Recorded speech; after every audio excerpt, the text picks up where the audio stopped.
Michel Cassan, bonjour. Bonjour. Vous êtes ingénieur du son. Vous avez commencé votre carrière il y a 30 ans avec 3 vies, une seule mort de Raoul Ruiz en tant qu'assistant son. Puis vous avez travaillé comme ingénieur du son, notamment sur la Bostella d'Edouard Baird en 89, Cinéman de Yann Moix en 2008, le Skylab de Gilles Delpy en 2011, Tu honoras ta mère et ta mère de Brigitte Rouen, ou encore Le Grand Méchant Loup de Nicolas et Bruno, que vous retrouvez cette année pour Alter Ego. C'est ça. Tout est bon là? Oui, tout est bon, oui. Ça fait même plus de 30 ans que je sévis. Je crois que j'ai commencé en 86. D'accord. Voilà. Mais bon. Effectivement, on est plus proche des 40 que des 30. Oui. Alors, Alter Ego est un film un peu particulier. Est-ce que vous pourriez nous le pitcher? Alors, Alter Ego, c'est l'histoire d'un homme qui habite dans une maison, qui a la maison d'à côté, il a vraiment la maison miroir, et un jour, arrivent des nouveaux locataires, et le locataire lui ressemble, mais lui ressemble en mieux. C'est-à-dire que lui, il est chauve, enfin, voilà, l'autre pas. Il a une femme qui est une mannequin en gros, voilà. Il a une belle voiture, c'est lui en mieux. Voilà. Mais il n'y a que lui qui a cette impression. Voilà. Sa femme, qui est jouée par Blanche Gardin, trouve pas du tout. Voilà. Et donc tout ça donne lieu à une comédie assez rigolote. Je me demande quelles étaient les envies du duo de réalisateurs Nicolas et Bruno en termes de traitement du son. Alors, en traitement du son, c'était assez classique, parce que c'est une comédie contemporaine. Donc, voilà. L'idée, c'était quand même d'avoir une ambiance sonore un peu différente entre les deux maisons. Parce qu'il fallait qu'il y ait une maison qui soit mieux que l'autre. Voilà. Mais donc ça a plus été fait en post-prod. Par des choix d'ambiance, des choix que au tournage où finalement on était dans une espèce de lotissement dans le nord de la France qui était assez calme. Donc de toute façon les fonds sonores étaient exactement les mêmes que je sois dans une maison ou dans l'autre parce que c'était vraiment elles étaient côte à côte, donc il y avait les mêmes fonds, quoi. Voilà.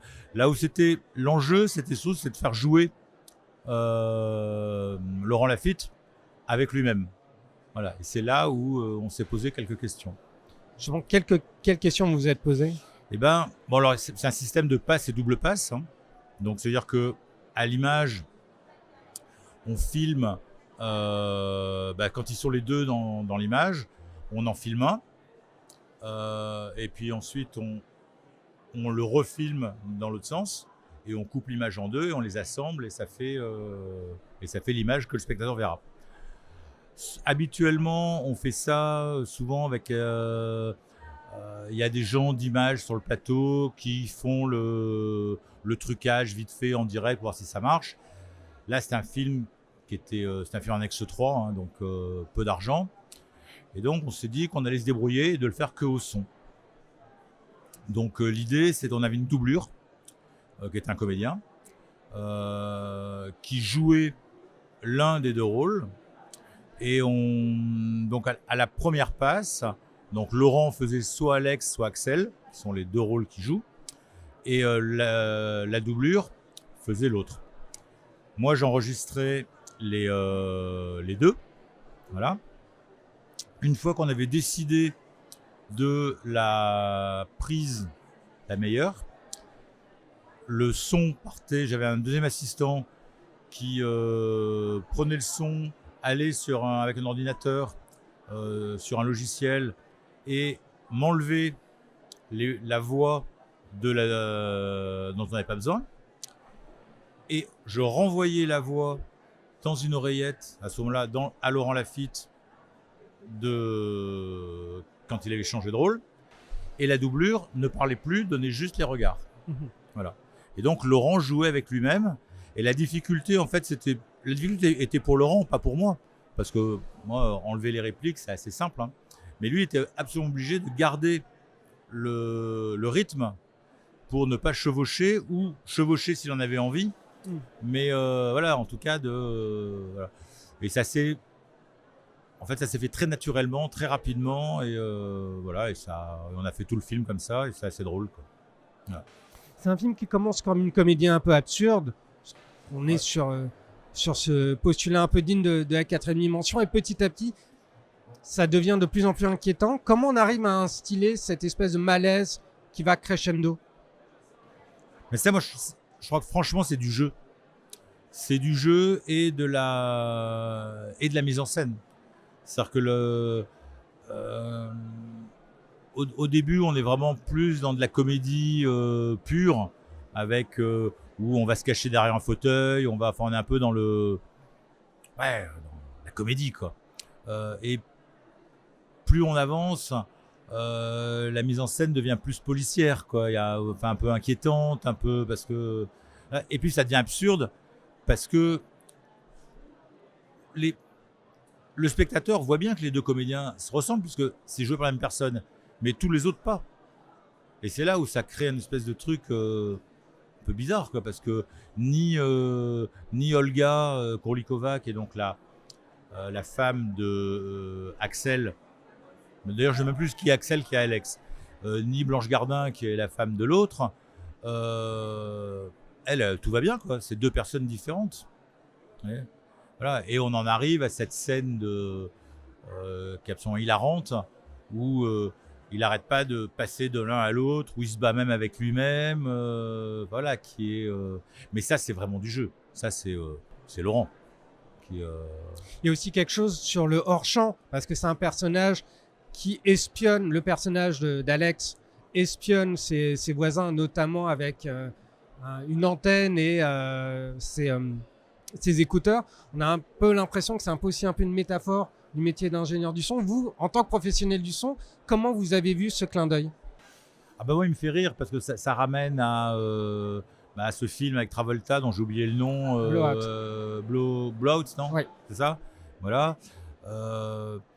Bon, et puis en même temps, ça me fait rire parce que je sais que ça marche pas vraiment, ce genre de truc, quoi. Mais c'est pas grave. Même si techniquement, on sait que ça marche pas. Enfin, en tout cas, que ça marche pas comme on l'entend. C'est du cinéma, donc on a le droit de tout faire au cinéma. Mmh. Mais c'est vrai que c'est drôle, quoi, l'espionnage sonore. Mais là, par exemple, on n'a rien fait de spécial. Voilà, on a vraiment fait au niveau de la prise de son, on a été assez classique. Et c'est après où voilà, on a fait en sorte que ça fonctionne, quoi. J'ai aussi pensé en termes de clin d'œil, ça m'a aussi fait penser, toute proportion gardée, mais de manière amusée, à Conversation secrète. Parce qu'il y a encore aussi cette histoire de personnage qui espionne la vie des autres. Complètement, par les micros, par le son. Et donc tout ça est assez amusant. Vous qui avez collaboré là de nouveau avec Nicolas et Bruno, comment vous voyez leur évolution en tant que cinéaste? Ça, c'est une question piège. Parce qu'en fait, je retrouve dans leur cinéma tout ce qui les a fait dès le départ, et en commençant avec les messages à caractère informatif qu'ils faisaient sur Canal au tout début. Moi, je les ai rencontrés sur une série qui s'appelait Le Bureau, qui était une adaptation de The Office. Après, on a fait La personne en deux personnes. Et alors, ce qui est drôle, c'est que La personne en deux personnes et Alter Ego, il y a une vraie résonance. Parce que dans La personne en deux personnes, c'est quelqu'un qui a quelqu'un dans sa tête. Voilà. Et là, c'est quelqu'un qui a son miroir. Donc, il y a une vraie... Et déjà, sur La personne en deux personnes, on avait mis au point un dispositif au son qui était assez particulier, puisque Daniel Auteuil jouait en permanence avec une oreillette dans laquelle il avait la voix de Alain Chabat qui jouait avec lui. Enfin, c'était assez... Enfin, on sort du sujet d'Alter Ego, mais par exemple, alors Nicolas et Bruno sont des gens qui ont une oreille extrêmement fine. Par exemple, sur le bureau, il y avait une partie un peu reportage et une partie un peu interview. C'était dans le gimmick du film. Et je m'étais dit, tiens, pour la partie reportage, je vais utiliser plutôt vraiment des micros de documentaire, de reportage assez secs, assez... là.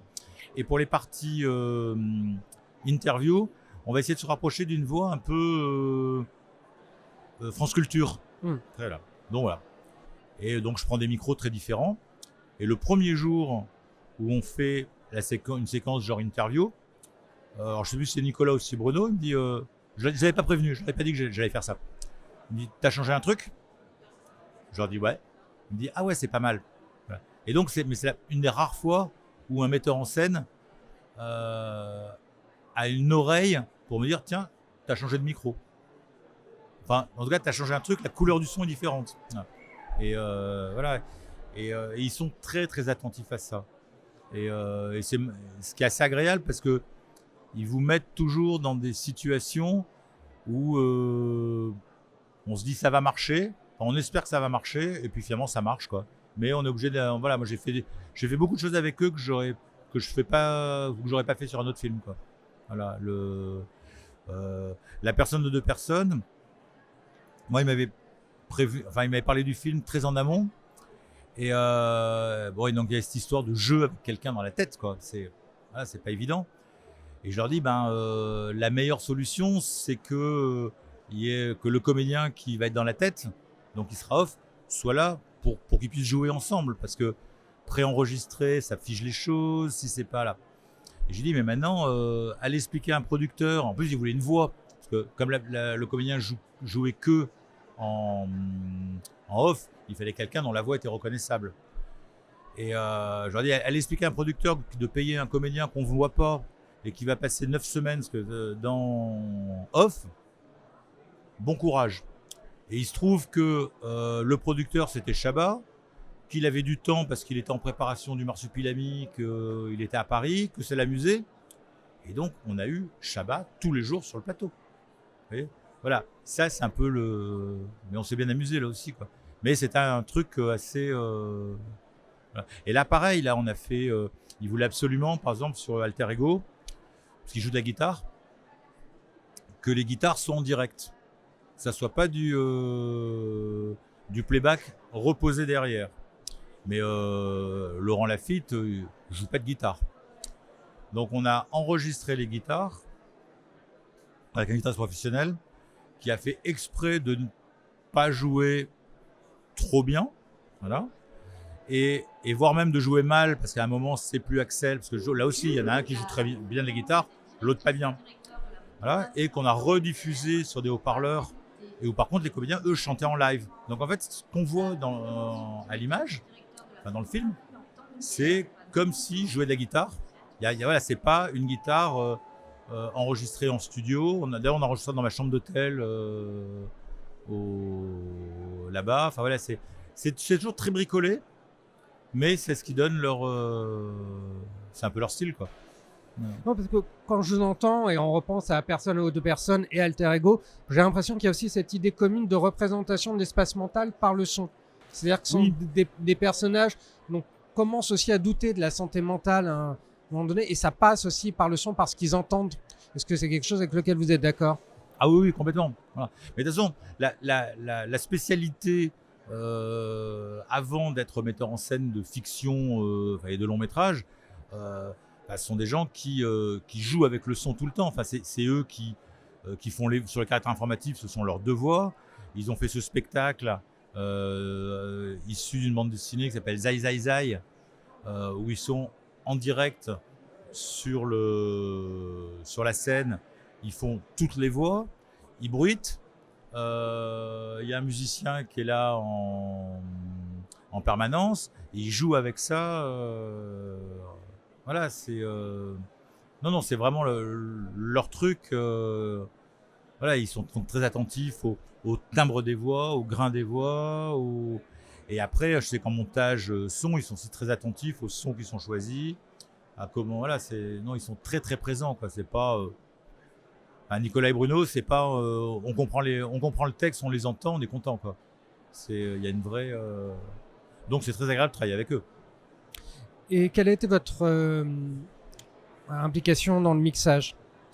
Aucune. Aucune ? Absolument aucune. Okay. Absolument aucune, parce que moi je fais partie de cette génération d'ingénieurs du son où c'était très séparé entre... moi quand j'ai commencé, déjà le montage son n'existait pas, hein. C'était les assistants monteurs images qu'ils faisaient, et on était vraiment soit on faisait du plateau, soit on mixait, quoi. Et voilà, j'ai un peu essayé, mais après moi je suis pas un fan, enfin je m'ennuie très vite dans les boîtes noires, quoi. Moi j'aime bien le côté cirque du plateau. Donc bon, en plus là toute la post-production son s'est faite en Belgique, Donc c'était un peu compliqué voilà, c'est un film où il y a peu d'argent, donc je pouvais pas aller à Bruxelles pour 2 jours. Mais après on se téléphone, on se parle, on s'est parlé avec le mixeur, on s'est parlé avec le monteur son. Mais là, je pense que c'est un film où j'ai le moins participé à la post-prod, du fait que ça se passait tout à Bruxelles et que moi j'étais à Paris et qu'en plus j'étais occupé à Paris, quoi. Donc, On parlait tout à l'heure de votre travail avec Nicolas et Bruno. Qu'est-ce que cette fidélité avec des cinéastes vous apporte en tant qu'ingénieur du son? alors moi j'adore ça. Moi j'ai parce que il y a une complexité, une complicité et un, enfin je sais pas, ça devient comme la famille, quoi. Vous voyez, c'est moi, vous l'avez pas cité dans ma carrière, mais il y a une réalisatrice avec qui je travaille depuis 26 ans. Voilà, c'est Marion Vernou. Voilà. J'ai fait mon premier long métrage comme ingénieur du son avec elle en 99, qui s'appelait Rien à faire. Voilà. Et je les ai tous faits, sauf le dernier, qui était un téléfilm qui s'appelle Frotter Frotter, que je pouvais pas faire pour des histoires de planning. Voilà. Mais et c'est extrêmement agréable parce que on se connaît, on sait qui on est, on connaît toutes nos névroses, nos marottes, et c'est très agréable, quoi. Enfin, moi j'adore ça, quoi. Voilà. Et Marion, donc on se connaît donc depuis 99-2026, donc 26 ans on va dire. Mais on n'est pas amis. Mais sur le plateau, on se connaît parfaitement bien. Après, on a chacun nos vies. Ouais. Et Nicolas et Bruno, c'est pareil. Hein. On se retrouve tous les 2 ans, 3 ans. Mais moi, cette fidélité dans la collaboration, bon, d'abord, moi, je trouve que pour un technicien, c'est extrêmement flatteur parce que ça veut dire qu'on fait bien le job. Voilà. Et voilà, et puis on grandit, on vieillit. Vous évoluez ensemble. On évolue ensemble. Et en même temps, il y a des choses qui ne changent pas. C'est-à-dire que Marion, ça fait des années que je lui dis de faire 2 dialogues en même temps qui sont mélangés. On va perdre la compréhension. Mais bon, elle me le refait à chaque film, quoi. C'est pas grave. Voilà, et Nicolas et Bruno, c'est pareil, quoi. Il y a des trucs, je leur dis, mais bon, ils réessayent, quoi. Et moi, je fais, Et puis, de temps en temps, je dis, oui, essayons. Et puis, des fois, ça marche. Puis, des fois, pas. Ma dernière question, c'est quels sont vos projets? Alors, mes projets, en fait, j'en ai aucun parce qu'il se trouve que moi, j'ai un petit peu varié dans ma carrière. C'est que depuis 3 ans, je suis enseignant à l'Eau Lumière. Et que je suis enseignant, je suis pas intervenant, je suis vraiment enseignant. Donc ça me prend quand même un petit peu de temps. Et voilà, et comme j'adore ça, j'y consacre pas mal de temps. Et puis les tournages, c'est fatigant, quoi. Moi j'ai plus 20 ans, quoi. Et voilà, et donc je me dis que je finirais bien ma carrière d'ingénieur du son en tournant justement avec Nicolas et Bruno. J'adorais refaire un film avec Marion. Voilà, mais pas. J'ai pas. En fait, je suis plus à la recherche de films, quoi. Mais par contre, je suis ravi qu'on m'en propose. Vous voyez, c'est voilà, donc on a le droit d'en proposer. Après, je sais pas si je pourrais les faire parce que c'est vrai que voilà, Prof à l'Eau Lumière, ça prend un peu de temps, quoi. Il y a quand même, voilà. Mais c'est bien, finir sa carrière en transmettant, c'est très bien. Ils ont de la chance de vous avoir comme prof. Il faut leur demander à eux. Hein. Il y en a plein qui traînent dans le salon. On demandera. Merci beaucoup. Eh bien, je vous en prie.